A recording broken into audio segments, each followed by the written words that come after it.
Olá amigos, como estão? Tranquilos?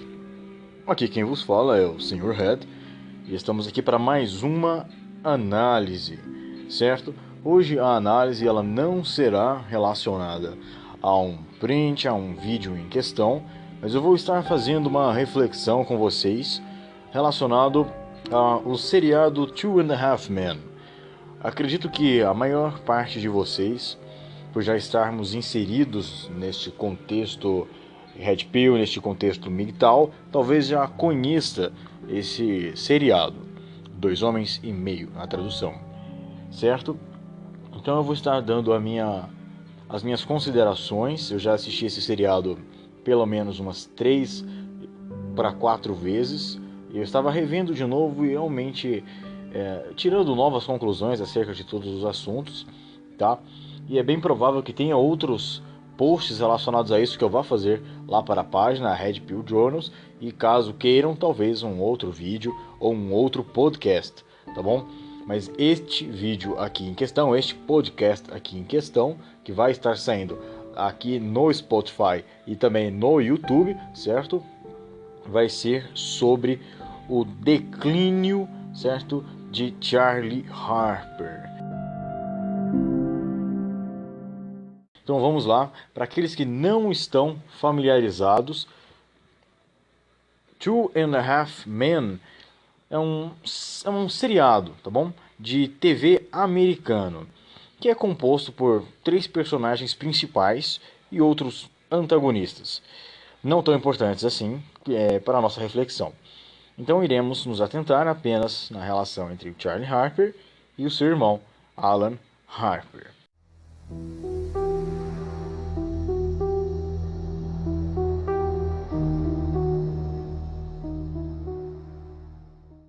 De início, nós somos apresentados a Charlie como a imagem esculpida do homem bem-sucedido, de meia-idade, sem filhos ou casamentos falidos, que vive um exemplo de ótima vida. Charlie tem uma casa de praia em Malibu, uma Mercedes de $80 mil, vive de seus royalties recebidos mensalmente por seus jingles que ele compõe. Ele tem uma vida sexualmente ativa e sai com belas mulheres. O tempo todo nós vemos Charlie paquerando mulheres lindas e tendo sucesso com elas, o que já nos torna evidente a sua grande habilidade social. Charlie é muito bom no que ele faz, em conversar com as mulheres, em reverter a situação a seu favor. Ele é o típico cara bom de conversa, que sabe do que as mulheres gostam, né? Sabe o que elas querem, e ele lida muito bem com isso, com esses desejos. Charlie enxerga a realidade da Matrix, de certa forma, mesmo sem se dar conta da existência da Matrix. Então a gente não teoricamente não classificaria ele totalmente como um cara red pilado. Ele é apenas um alfa que tem sucesso com as mulheres. Ele usufrui do sistema aproveitando-se dele, tendo sexo com mulheres lindas, exibindo suas posses para elas e depois, naturalmente, não entrando mais em contato com tais mulheres. Charlie ele demonstra nitidamente o que nós já conhecemos por tríade sinistra.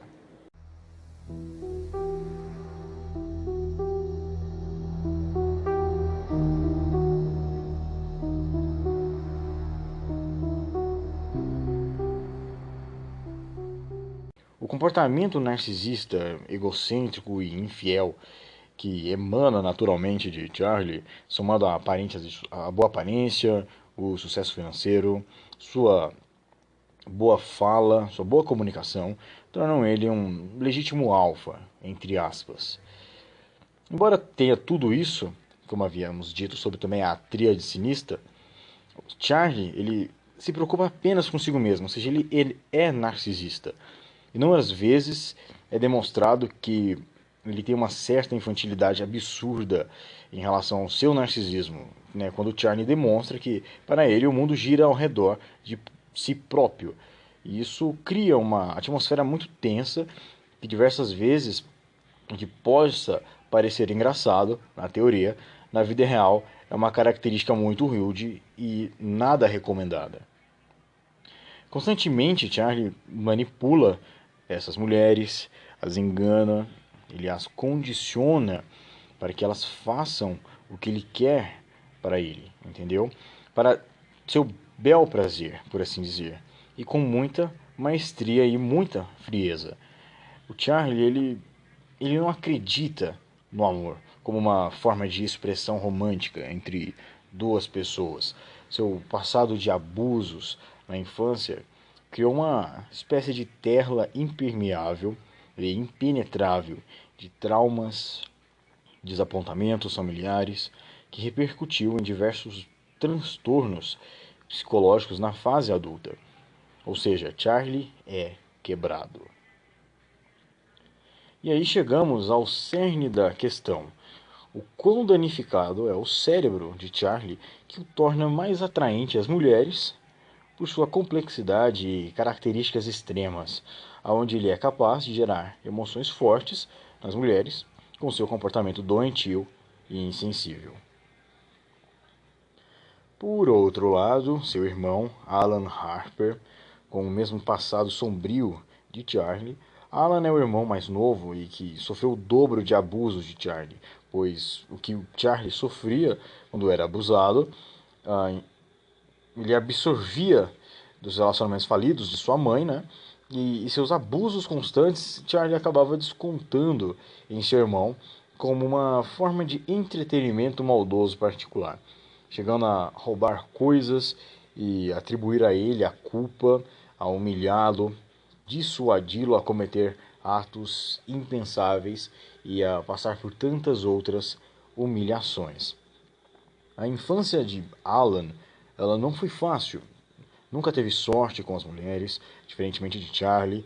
Já nos é revelado que ele tinha sucesso entre as mulheres, até mesmo as mais velhas que ele, o que ele se gaba o tempo inteiro, e afinal, por que não se gabaria? Alan, ao passar dos anos, desenvolveu também diversos transtornos, da mesma forma que Charlie, como obsessivo-compulsivo, entre outros.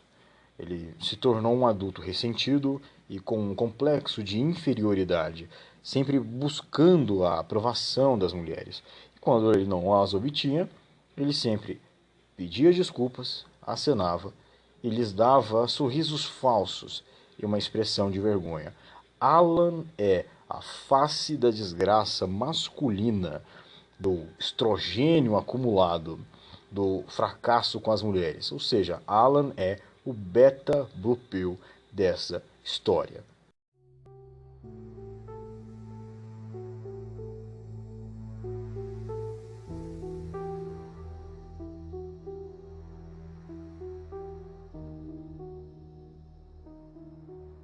Tornando-se um adulto fracassado, Alan, ao decorrer da história, fracassou em 2 casamentos, fracassou em seu trabalho, na criação de seu filho em vários quesitos, tornou-se rico e faliu, entregando seu dinheiro às suas ex-mulheres.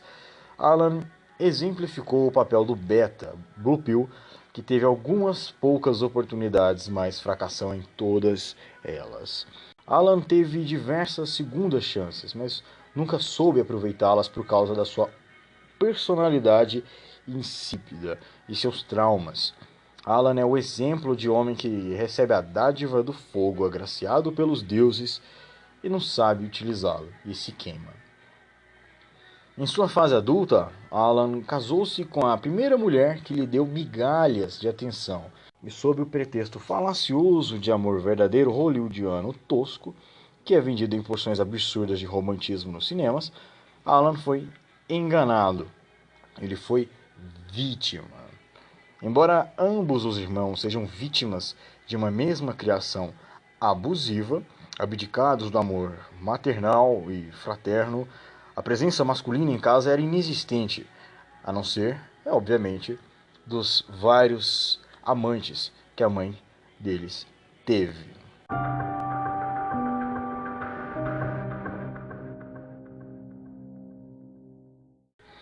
Os irmãos então cresceram e tomaram caminhos diferentes. Charlie se tornou extremamente ressentido com a sua figura materna, chegando a desenvolver um complexo de Édipo dado certo momento.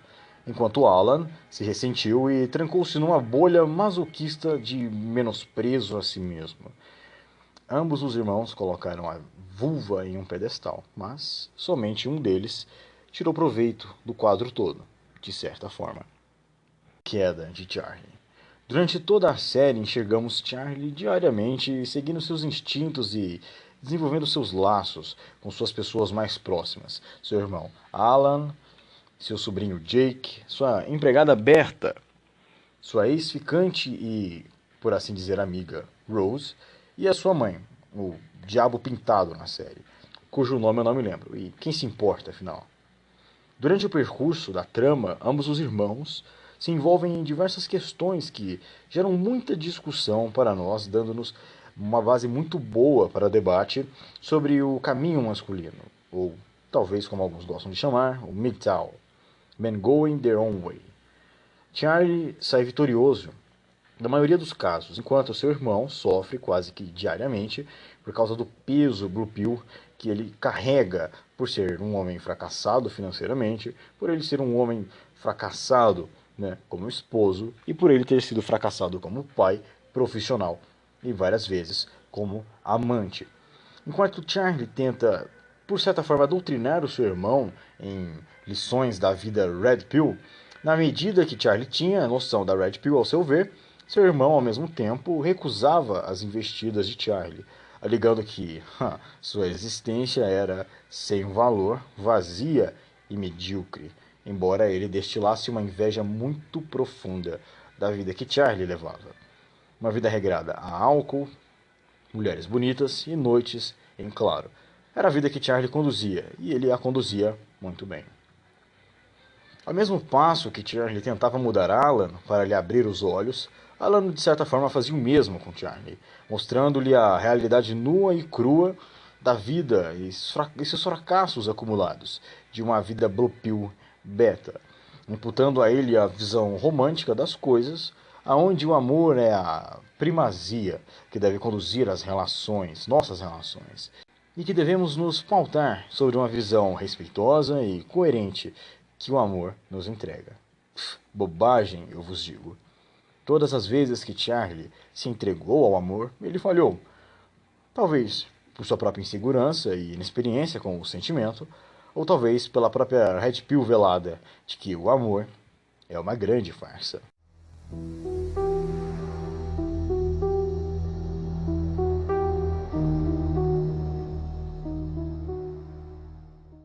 Nos relacionamentos que Charlie se envolve, as mulheres tentam a todo instante mudá-lo, inseri-lo em suas molduras, em suas realidades. Como diz o mestre Rollo Tomassi, do Rational Male, em sua primeira regra de ferro. Retirando Charlie da sua moldura, elas podem assimilá-lo à realidade delas e destruir essa imagem de garanhão bad boy e torná-lo uma ovelha submissa, com dinheiro, para que elas se esbaldem. Elas nunca amaram Charlie por quem ele é, mas pelo o que ele é. O narcisista, egocêntrico, infiel, rico. Charlie despertava fortes emoções e por isso as mulheres o procuravam e o perdoavam mesmo quando ele estava errado. Isso é irônico, não? Então, num passar de anos, a convivência com seu irmão europeu amoleceu a postura de alfa de Charlie.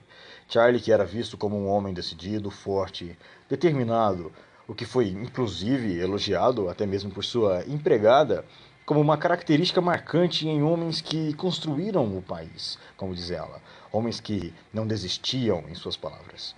Tudo isso se tornou poeira quando Charlie se tornou manso e amável. Sua ex-ficante e amiga Rose, que por acaso é sua vizinha e é pintada na série como uma mulher neurótica e transtornada, que teve problemas na sua infância, na verdade exemplifica muito bem a visão de diversos padrões de mulheres que temos atualmente. Two and a Half Men nunca foi tão atual como é nos dias de hoje. Os estereótipos exibidos na série são como caricaturas da vida real. Nós sabemos que são imagens aumentadas, mas não são falaciosas. O perfil de Rose é muito comum, na verdade. São mulheres que são perseguidoras, elas são stalkers, e especialmente quando se trata de homens de alto valor, como Charlie era. Ora essa. Rose ficou perdidamente apaixonada por Charlie. Mesmo ela sendo de família rica, a tríade sinistra, por incrível que pareça, mexe com os sentimentos da mulher e as tornam criaturas loucas. Rose simboliza a vida pacata e blue pill que Alan teve. Diferentemente, em contrapartida, Rose demonstra o desejo genuíno por Charlie. Ela realmente tinha paixão e tesão por ele, coisa que, bom, Alan nunca provavelmente experimentou de mulher alguma. Charlie negou o máximo que ele pôde esta realidade de homem casado. Charlie lutou com todas as suas forças no ápice. Ele queria preservar o seu estilo de vida campeão e mulherengo, aonde ele poderia exercer a sua liberdade de ir e vir, de beber e dormir a hora que quisesse. Charlie vivia o sonho americano. Porém, a influência beta de seu irmão tornou Charlie temeroso e ele cedeu. Após longas temporadas, Charlie cedeu e se juntou a Rose, admitindo ser ela o amor de sua vida e aceitando casar-se com ela. Charlie parecia feliz e conformado. Ele não queria ser o velho sozinho, entre aspas, que ninguém irá cuidar, sem filhos e sem família.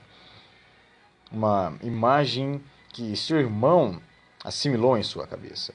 Então Charlie, aceitando essa visão, ou pelo menos tentando, ele meio que anulou o seu ego de natureza alfa e seus instintos para se casar com Rose, a paranoica, decidindo se mudar e viajar com ela. E que tragédia! Em dado momento desta viagem, Charlie sente o desespero bater à sua porta por causa do casamento. Seu instinto fala mais alto e ele dá atenção a outras mulheres, uma coisa normal de seu instinto alfa que estava sendo feito de palhaço, cavando sua própria cova com essa atitude. Rose o empurrou e ele caiu nos trilhos do trem, sendo Charlie morto logo em seguida. Charlie viveu a vida como um herói americano de filmes bad boy. Aproveitou sua vida o máximo que pôde, teve seus altos e baixos, e nos ensinou diversas lições. Neste caso, senhores, percebemos uma brecha aonde a arte imita a vida. Charlie abriu mão de seus instintos masculinos que diziam para ele que seria uma péssima ideia se casasse e se ele seguisse naquela direção. E ele seguiu os conselhos de seu irmão e outras pessoas que fugiam do espectro Red Pill que Charlie era familiar, quase um MGTOW, por assim dizer. Charlie desenhou sua trajetória de ascensão e queda de uma maneira bastante interessante a nós e podemos perceber como a influência de pessoas de fora pode ser nociva para nós, especialmente pessoas que não partilham de pensamentos similares como os nossos. Em destaque a mentalidade Blue Pill Beta. Todos temos que superar esses impulsos internos e influências externas.